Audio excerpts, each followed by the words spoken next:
Tip number 15, make your own fertilizer.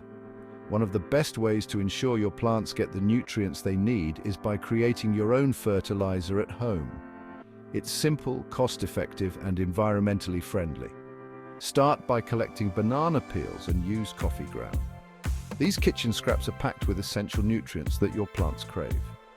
Banana peels are rich in potassium, which helps with root development and overall plant health. Coffee grounds, on the other hand, are a great source of nitrogen, which promotes lush, green growth.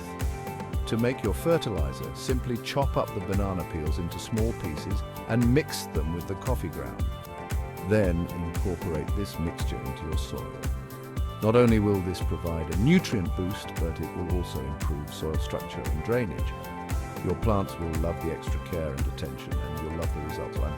So, next time you have banana peels and coffee grounds, don't throw them away. This is the same. Turn them into a powerful homemade fertilizer that will keep your garden thriving.